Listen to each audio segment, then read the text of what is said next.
Ju Yin, a distant and aloof girl who had been abandoned since childhood, was being mistreated by her aunt.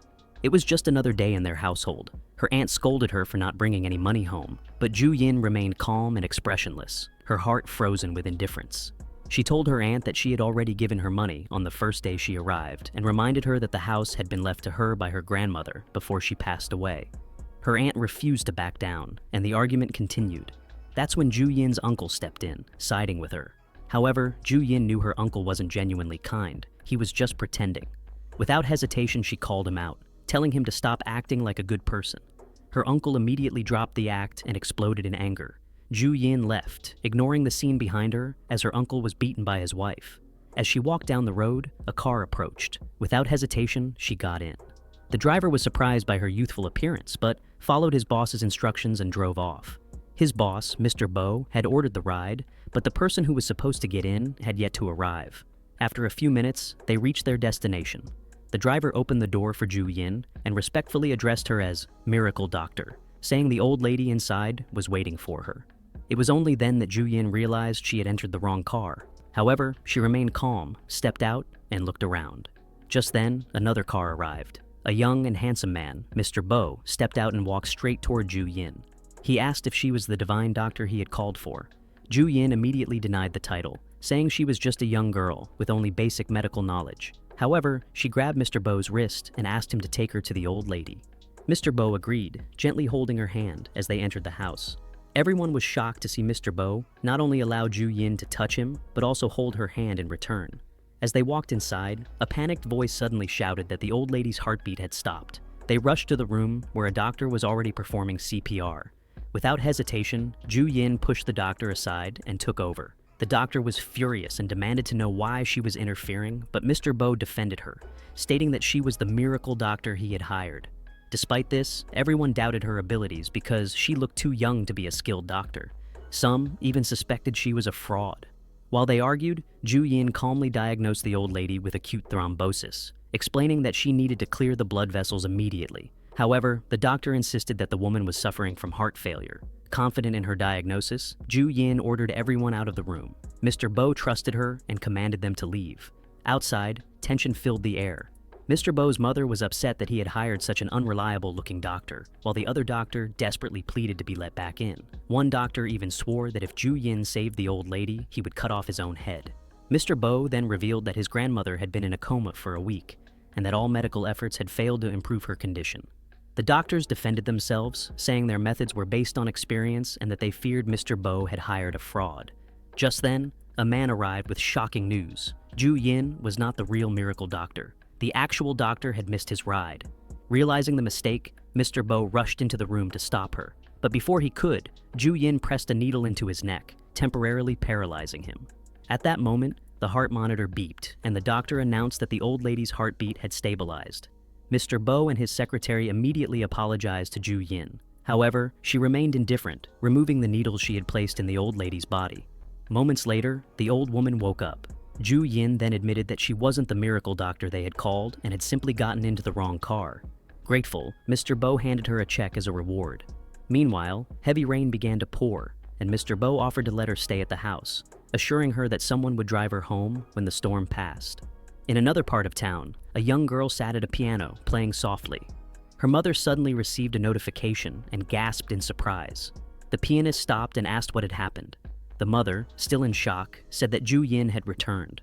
Moments later, Ju Yin's father ran toward her, calling her Yin Yin with relief. His wife looked worried and mentioned that the driver had told them he hadn't picked her up the previous day. However, Ju Yin, cold as ever, didn't believe that they had truly been concerned for her. Her stepsister greeted her warmly, but Ju Yin ignored her. Instead, she went straight to her room, only to find it in a complete mess. The maid quickly explained that her sister, Cassie, had been busy preparing for a piano competition, and since everyone was focused on helping her, no one had time to clean Ju Yin's room. Ju Yin said nothing, but her eyes turned colder. Ju Yin walked into Cassie's room, grabbed some of her belongings, and threw them out. Her father scolded her, calling her a spoiled brat. But her stepmother pretended to be kind and told him that Ju Yin could take over Cassie's room if she wanted. However, her father insisted that she should respect her stepmother and stepsister. Ju Yin refused, coldly stating that her stepmother didn't deserve to be her mother. Without waiting for a response, she slammed the door shut, leaving everyone outside. Meanwhile, Mr. Bo instructed his secretary to investigate Ju Yin's background. They discovered that she was the eldest daughter of the Smith Group. 7 years ago, she had been diagnosed with a severe mental illness and was sent away to a remote sanatorium. However, 5 years ago, the place was exposed as an abusive facility that used violence to force children into submission. 3 years ago, an old man from a village took her in. The secretary suspected that Ju Yin's return to the Jian family happened around the same time the real miracle doctor was supposed to be picked up. With everything now making sense, Mr. Bo ordered his secretary to continue searching for the real miracle doctor. In a nightclub, a young man named Song Yanzi was enjoying himself, surrounded by alcohol and women dancing around him. In a dark corner, Ju Yin watched, planning to embarrass him as revenge for ruining her reputation. At the count of 3, the club's lights and music suddenly stopped. A spotlight beamed down on Song Yanzi, making him the center of attention. Moments later, he clutched his stomach in pain and, to his horror, let out a loud fart in front of everyone. The pain intensified, forcing him to remove his pants and sit on a beer bucket to relieve himself. Song Yanzi, Ju Yin's stepmother's younger brother, became the laughingstock of the club as people pulled out their phones, taking pictures and videos. Satisfied, Ju Yin left after humiliating him in front of everyone. As she walked outside, 3 drunken men approached her, inviting her to drink with them. When she refused, one of them grabbed her arm. Without hesitation, she pulled out a needle and swiftly incapacitated all 3 of them. The entire scene was witnessed by Mr. Bo and his secretary. As Ju Yin was about to walk away, the 3 men tried to grab her again. This time, Mr. Bo stepped in, and his bodyguards quickly took them down. He then escorted Ju Yin to his car and offered to drive her home. However, Ju Yin asked to be taken to a hotel instead. Mr. Bo refused and instead invited her to stay at his house. After a brief pause, Ju Yin agreed. When they arrived at his private residence, it was noticeably different from the house where she had treated the old lady. The housekeeper, Lima, led her to the guest room. After taking a shower, Ju Yin realized she had run out of medicine for her sleepwalking. With no other option, she went straight to bed. Meanwhile, Mr. Bo was working in his study when he heard a noise outside. When he stepped out, he saw Ju Yin sleepwalking, her feet moving as if she were stepping forward, but her nightgown had gotten caught in the guest room door. Mr. Bo called out to her, but she didn't respond. Acting quickly, he freed the torn fabric from the door, and, just as she lost her balance, caught her in his arms before she could tumble down the stairs. Mr. Bo carried Ju Yin back to bed and adjusted the comforter for her. Just as he was about to leave, Ju Yin suddenly pulled him closer and kissed him. The next morning, Ju Yin woke up with no memory of what had happened the night before. She stepped out and saw Mr. Bo having breakfast. He invited her to join him. While eating, she noticed a mark on his lips and asked him about it. Mr. Bo made an excuse, saying that his dog had bitten him. After breakfast, Ju Yin thanked him and said she needed to go home. When Ju Yin arrived, her family was waiting for her. Her father immediately scolded her for leaving the house without telling anyone, saying she had no manners. Ju Yin firmly reminded him that he was the one who sent her away to the countryside when she was just 13 years old, and no one had ever taught her about manners. As she was being reprimanded, their maid whispered something to her stepmother. Apparently, Ju Yin had been dropped off by a luxury car. Upon hearing this, her father became even angrier and grabbed his cane. Cassie, feeling nervous for her sister, pleaded with Ju Yin to apologize to their father. However, Ju Yin remained fearless, showing no signs of regret. Just as her father was about to strike her with his cane, Mr. Bo suddenly appeared and stopped him. Everyone was shocked by his presence. Cassie couldn't hide her jealousy. Seeing a man with such power and presence defending Ju Yin made her uneasy. Their father, suspicious, asked who he was. Mr. Bo introduced himself as Bo Xian of the Bo Group. Still unwilling to believe it, Cassie insisted that Ju Yin must be lying, thinking it was all fake. Their father was also convinced that this man was an imposter and raised his cane to hit Ju Yin again. But this time, Mr. Bo didn't just stop him. He took the cane and hit the father instead. Just then, Secretary Louis and a group of bodyguards arrived. Seeing them, Ju Yin's father immediately realized that Mr. Bo was, in fact, the real Bo Xian. His anger turned into fear, and he quickly apologized. However, Mr. Bo made it clear that forgiveness depended on Ju Yin. Her father turned to her, apologizing once again. At first, Ju Yin refused to accept it, but when she noticed that he was being sincere, she finally forgave him. Satisfied, Mr. Bo retracted his decision to cut business ties with the Smith Group. Before leaving, he handed Ju Yin a present from his grandmother, a black diamond ring, as a token of gratitude for saving her life. The entire family was stunned by such a valuable gift. As he walked away, Mr. Bo told Ju Yin to call him if anyone tried to bully her again. Ju Yin was about to go to her room when her father noticed that her clothes were old and worn out. He told his wife to take Ju Yin shopping since they were already planning to buy a costume for Cassie the next day. The next morning, the three women arrived at the mall. As soon as they entered, sales attendants warmly greeted Mrs. C and Cassie, completely ignoring Ju Yin. Without their father around, Ju Yin's stepmother and sister showed their true colors, belittling her and treating her like an outsider. Ju Yin, feeling insulted, grabbed an expensive dress worth $188,000 and deliberately ruined it. Her stepmother scolded her, reminding her that even though they were rich, she should know the value of money and not waste it. Cassie, pretending to be kind, called Ju Yin her sister and told her to be mindful of their father's hard work. Their loud argument caught the attention of other shoppers, who began whispering among themselves. That's when they realized that Ju Yin was actually the eldest daughter of the Smith family's president.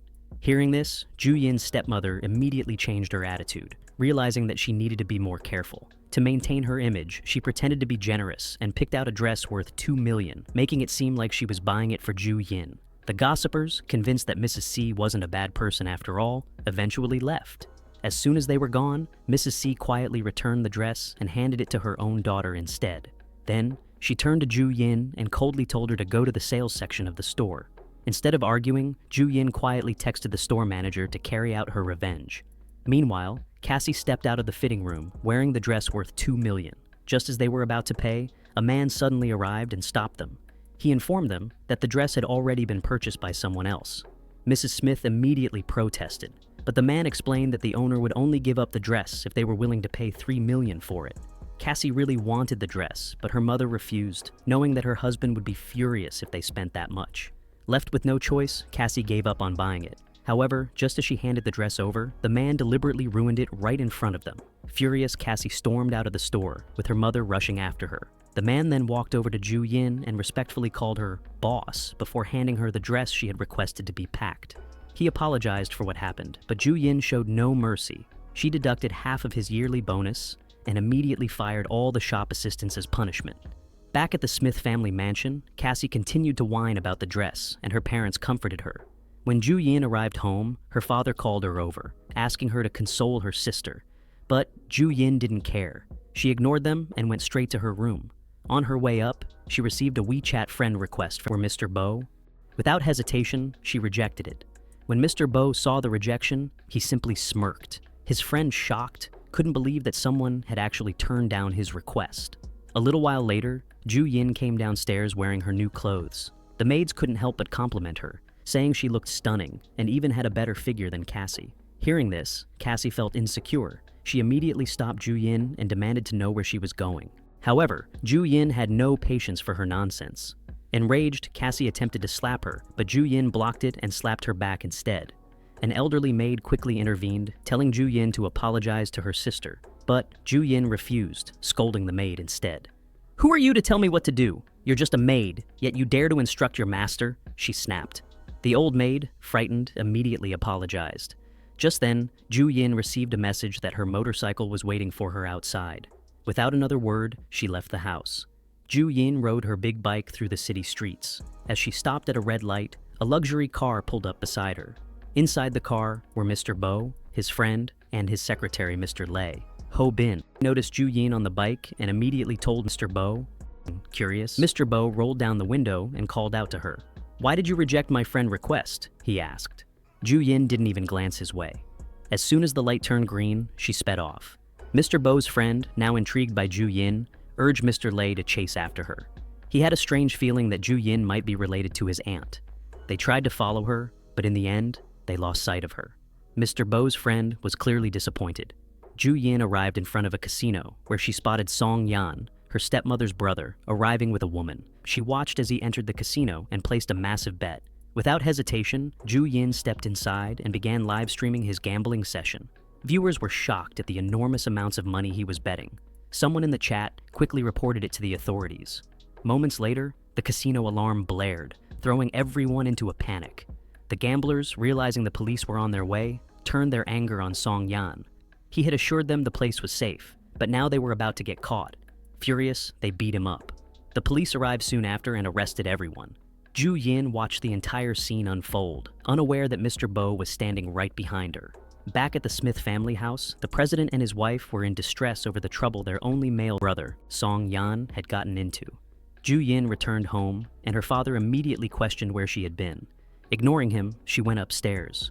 A few minutes later, loud noises came from the attic. The couple rushed up and were shocked to find Ju Yin furiously throwing things around. Her father scolded her, but she grabbed his arm and kicked her stepmother aside. The security guards arrived, but none of them dared to stop her. She then turned to them and commanded, "Find me the brown box my mother left here. You have 3 minutes." The guards hesitated. "Miss, it will be difficult to find it in just 3 minutes." Ju Yin's expression darkened. Without warning, she began smashing her father's antique collection. Panicked, the president had no choice but to order the guards to search for the box. They immediately turned the attic upside down and, within minutes, found the brown box Ju Yin had been looking for. Ju Yin stepped outside and started a fire in the garden, her stepmother's most treasured place. Everyone panicked, and her stepmother was horrified. She immediately thought Ju Yin had returned to take revenge for what had happened to her 7 years ago. Meanwhile, Ju Yin left the house and went to the riverside. Sitting by the water, she opened the box she had taken earlier. Inside, she found her mother's belongings. As she carefully examined them, she was too lost in thought to notice someone approaching. Mr. Bo had arrived. He had spotted her parked motorcycle nearby and decided to look for her. He walked over and casually mentioned that his friend had suspicions about her identity. He then asked for her personal information. Instead of answering, Ju Yin quickly asked for the name of his friend's aunt. "It's Catherine," Mr. Bo replied. After hearing the name, the two agreed to set up a meeting with Ho Bin. Before leaving, Mr. Bo told Ju Yin to go home since it was getting late. However, she told him she had run away from home. Seeing this, Mr. Bo offered her a place to stay, even suggesting that she could have half of his house. Ju Yin agreed without hesitation. That night, at Mr. Bo's house, he knocked on Ju Yin's door and handed her a glass of warm milk. She accepted it and thanked him, calling him Uncle. Mr. Bo sat beside her on the bed and looked into her eyes.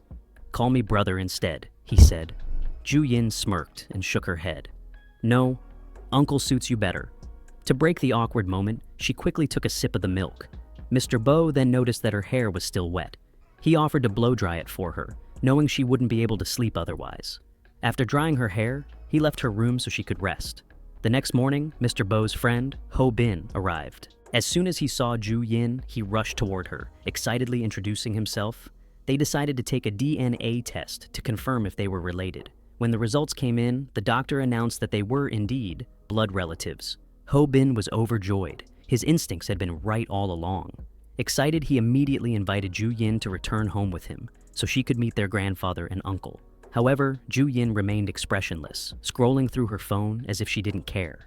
Mr. Bo, who overheard their conversation, suddenly intervened. He strongly opposed Ho Bin taking her home and came up with countless excuses to stop him. Before an argument could break out, Ju Yin calmly interrupted.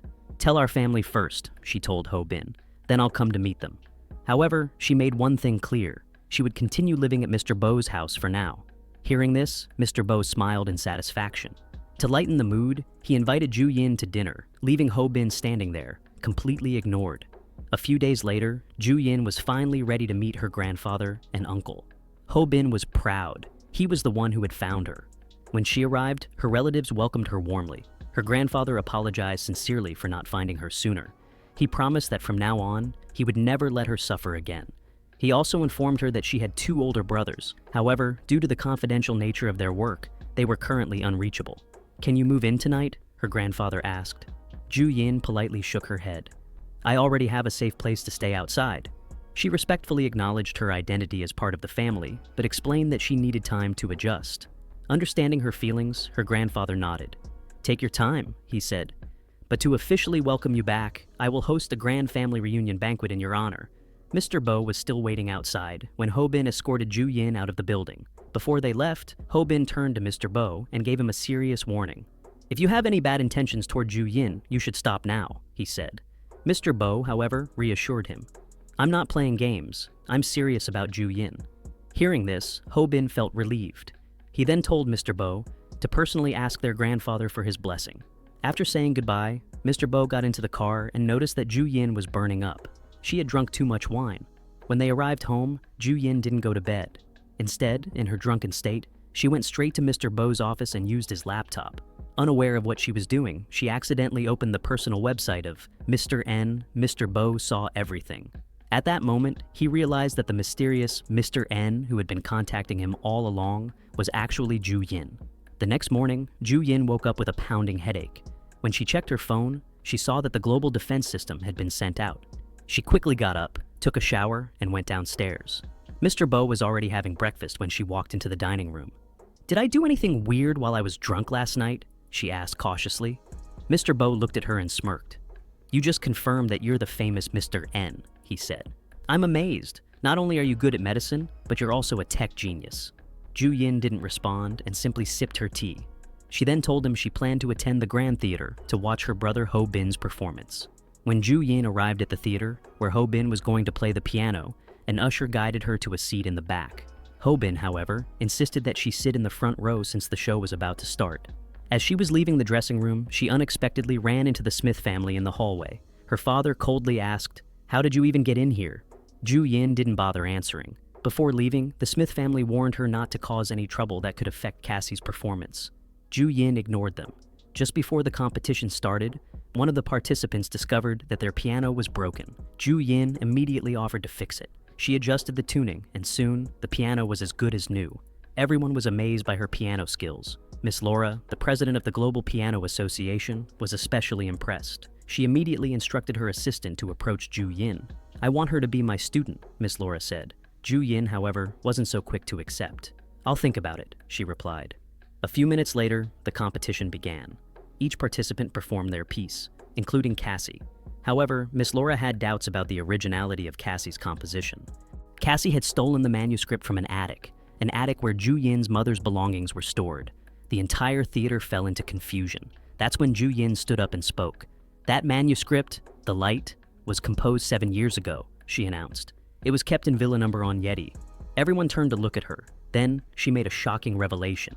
"I am Master Shang Yang." Gasps filled the theater. Cassie refused to believe it.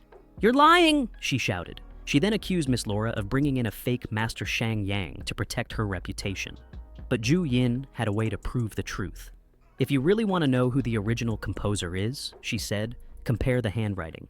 An expert from the Ha-Chang City Notary Public arrived with special instruments to analyze the handwriting on the manuscript.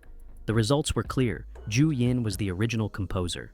Cassie's face turned pale with embarrassment. The entire audience looked at her with disgust. Humiliated, Cassie was officially banned from the Piano Association. Ju Yin's father confronted her angrily. "You humiliated your sister and ruined her future," he accused. But Ju Yin said nothing. She simply turned and walked away. The audience in the theater murmured among themselves, questioning how a father could raise a daughter who dared to plagiarize. Meanwhile, Ho Bin was still in shock. The legendary Master Shang Yang, the one who had once rejected his song request, was his own sister, Ju Yin. "I'll make 2 songs for you," she promised. Ho Bin offered to drive her home, but she declined. "Mr. Bo will pick me up," she said. In the car, Mr. Bo was amazed. Ju Yin wasn't just a miracle doctor and a hacker. Now she was a genius pianist and composer too. "You still haven't seen all my talents," Ju Yin teased. "You'll find out more in time." She looked exhausted, and Mr. Bo told her to rest. Feeling drowsy, she grabbed his arm and fell asleep against him. But as she slept, she had a nightmare about her past. Mr. Bo gently woke her up and comforted her. Later that night, her father called her. "Talk to Miss Laura and put in a good word for Cassie," he demanded. Ju Yin hung up without a word. Meanwhile, Cassie was furious. The entire school already knew about her humiliation. She was determined to get revenge. "I'll expose Ju Yin for seducing men," she declared, but her mother stopped her. Now is not the right time.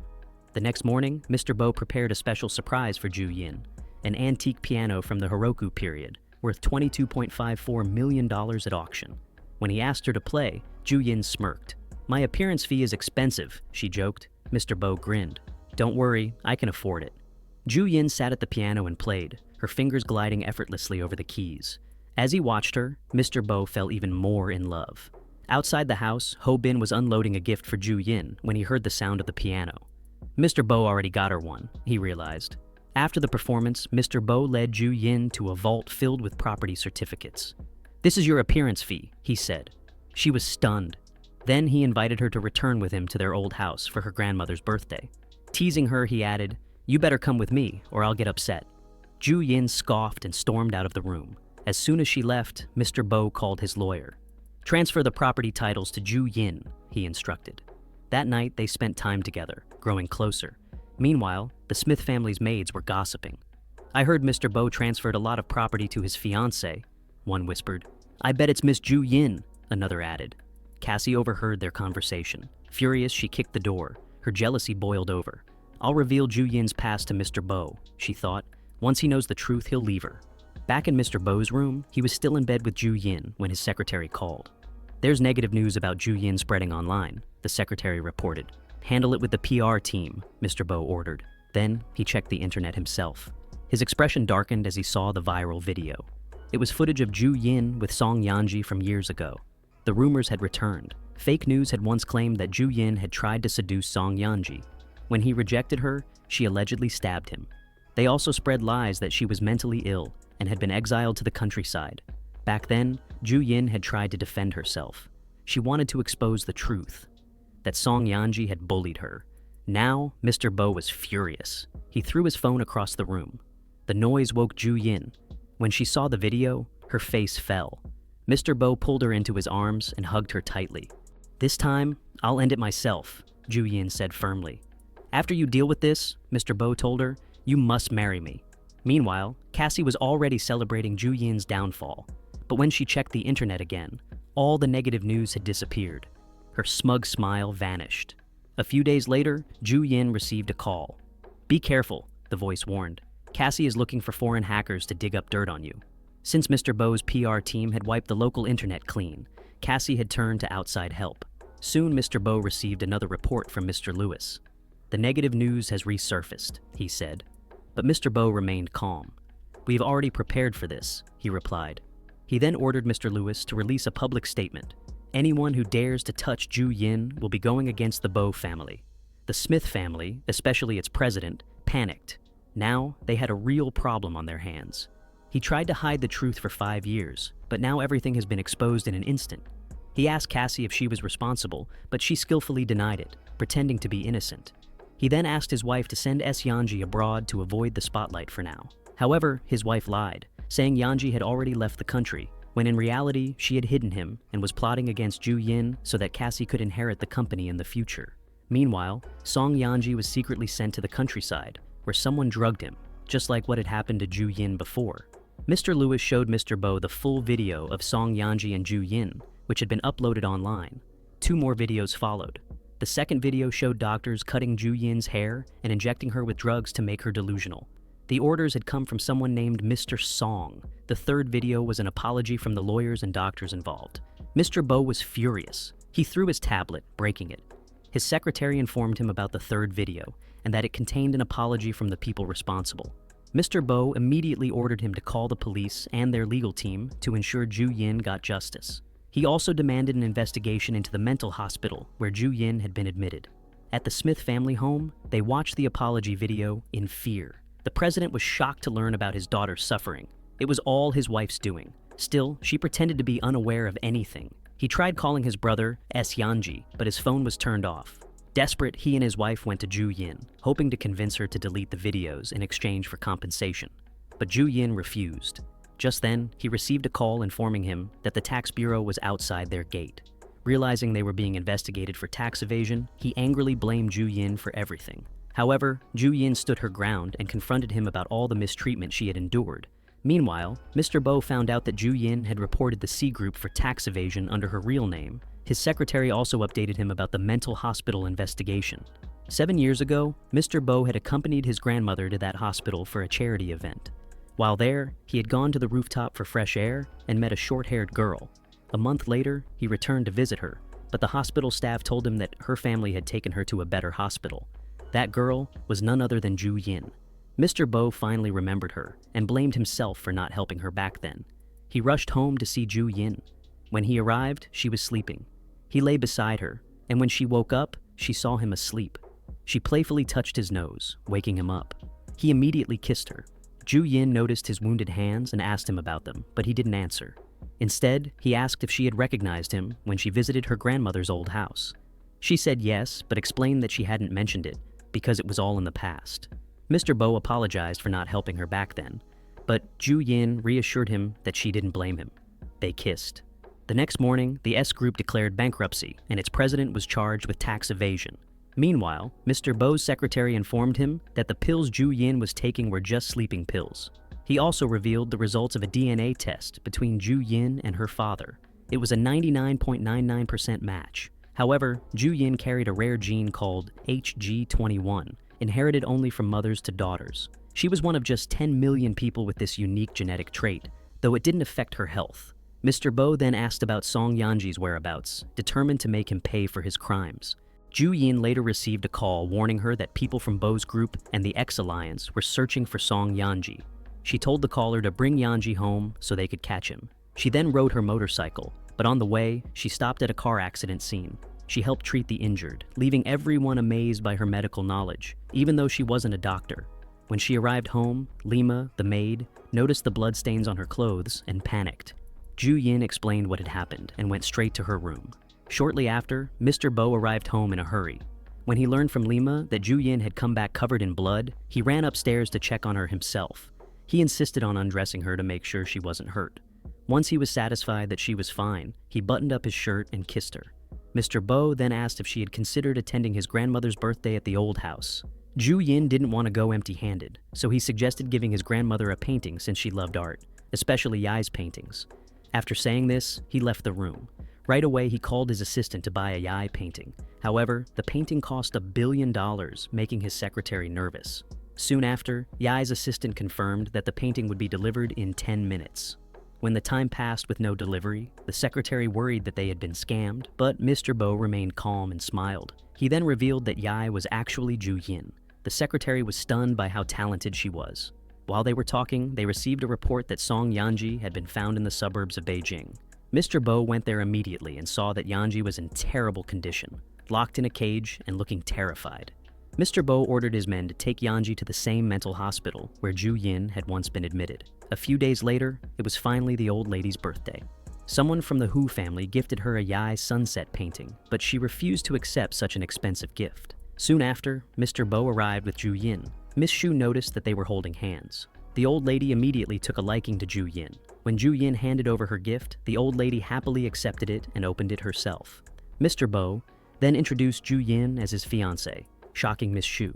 However, when the guests saw the painting Ju Yin had given, they accused her of gifting a fake.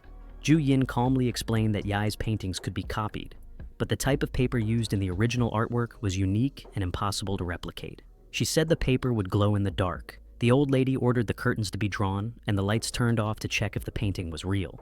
Once the lights were off, everyone saw that the painting Miss Shu had bought was fake. Shocked, Miss Shu insisted that she paid a high price for it and didn't know it was a forgery. As they were discussing, Mr. Bo's parents arrived. His mother then revealed that Miss Shu had deliberately paid someone to copy the sunset painting. Furious, the old lady scolded Miss Shu and told her to apologize to her future daughter-in-law. Miss Shu apologized and left the party. The old lady then made it clear to everyone that there was no arranged marriage agreement between the Shu and Bo families. She announced that Ju Yin was the only fiancé of her grandson. Mr. Bo's parents wanted to meet Ju Yin's family as soon as possible. The next morning, they visited Ju Yin's grandfather. Mr. Bo knelt before him and asked for his blessing to let Ju Yin stay with him. The old man asked to speak privately with his granddaughter. He wanted to be sure she had made the right decision. Ju Yin explained her feelings and convinced him, so he gave them his blessing. Meanwhile, the old lady from the Bo family called Ju Yin's grandfather for a meeting. She assured him that the Bo family loved Ju Yin and wanted to officially arrange a meeting between both families. During the meeting, Mr. Bo proved his sincerity by handing over a contract stating that he would give all his property to Ju Yin because, to him, she was the most important person in his life. After receiving her grandfather's blessing, Ju Yin received a message about the AI Research Institute, where her mother used to work. The institute had been destroyed 20 years ago, but the researchers were not killed. They had only inhaled an unknown gas. Ju Yin revealed that her mother went missing after the incident. She then told Mr. Bo that she owned a laboratory to help cure her mother's illness if she ever found her. However, her doctor informed her that the lab was missing a crucial reagent. She later learned that the reagent was in the possession of the master of the new continent. Determined to get it, she planned to travel to Xindezhou. Mr. Bo insisted on going with her, so they went together. When they arrived in Xindezhou, a man picked them up and addressed Ju Yin as boss. The next morning, they went to see the continent master. Everyone who saw Ju Yin seemed shocked and fearful, which she and Mr. Bo noticed. When the continent master arrived and saw Ju Yin, he was visibly stunned because she looked exactly like Mrs. Catherine. He asked about the carnelian bracelet she was wearing, and when Ju Yin said she had received it from her mother, Catherine, he requested that she follow him to see someone. Mr. Bo asked if he could accompany his wife, and the master agreed. They entered a room where a sick woman lay in bed. The continent master showed them an old photo of the woman in her youth, and she looked exactly like Ju Yin. Suspecting that Ju Yin was his long-lost child, they conducted a DNA test. When the results came back, it was confirmed. The continent master was Ju Yin's real father. Overwhelmed with emotion, he gave her the reagent she needed for her laboratory to help cure her mother. After months of running the cure in her lab, Ju Yin's parents recovered and returned to live with her grandfather. Before returning home, they visited Mr. Smith and his wife to take their revenge. The entire family went to the old house and punished them, while Cassie was taken to Shindaju by Ju Yin's father to be punished for her parents' crime. Meanwhile, Ju Yin announced that she was pregnant. Her husband was overjoyed, as were her parents. They rushed home to share the news with her grandfather. Now, the whole family was reunited and lived happily together.